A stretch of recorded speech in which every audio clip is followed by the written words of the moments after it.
ಕೆಲವೊಂದಿನ ಚೆನ್ನಾಗಿದ್ರೆ ಕೆಲವೊಂದಿನ ಚೆನ್ನಾಗಿರಲ್ಲ. ಸೊ ಅಂತ ಒಂದಿನ ಇವತ್ತು ಕೂಡ ಹೌದು.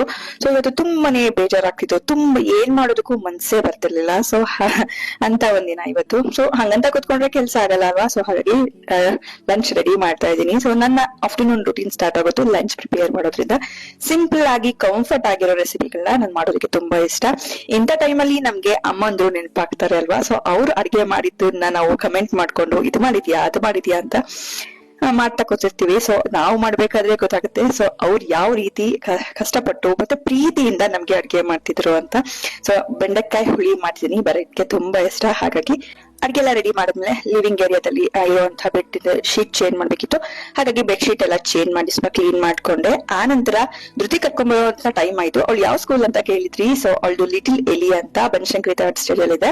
ಸೊ ಇವತ್ತು ಭರತ್ ಬಂದಿದ್ರು, ಇಬ್ರು ಹೋಗಿ ಅವಳನ್ನ ಪಿಕ್ ಮಾಡ್ಕೊಂಡು ಬಂದ್ವಿ. ಆ ನಂತರ ಈವ್ನಿಂಗ್ ಆಚೆ ಕಡೆ ದೀಪ ಹಚ್ಬೇಕಿತ್ತಲ್ವಾ, ಲಕ್ಷ ದೀಪ ಮೋಸ ತನಕ. ಹಾಗಾಗಿ ದೀಪ ಹಚ್ಚಿ ಹಾಗೆ ಒಂದ್ ರೌಂಡ್ ಹೋಗೋಣ ಅಂತ ಹೋಗಿದ್ವಿ. ಫುಲ್ ಸ್ಟ್ರೀಟ್ ಬರ್ತಿ ಲೈಟಿಂಗ್ಸ್ ಹಾಕಿದ್ರು, ಕನ್ನಡ ರಾಜ್ಯೋತ್ಸವ ಸೆಲೆಬ್ರೇಟ್ ಮಾಡ್ತಿದ್ರು. ಸೊ ಅದನ್ನ ನೋಡೋದಕ್ಕೇನೆ ಕನ್ಸಲ್ತಿರ್ಲಿಲ್ಲ, ತುಂಬಾನೇ ಕಲರ್ಫುಲ್ ಆಗಿತ್ತು. ಸೊ ಇದಾಗಿತ್ತು ಇವತ್ತಿನ ನಮ್ಮ ಈ ವ್ಲಾಗ್ ಇಷ್ಟ ಫಾಲೋ ಮಾಡಿ. ಸಿಗೋಣ ಮತ್ತೆ ಮುಂದೆ.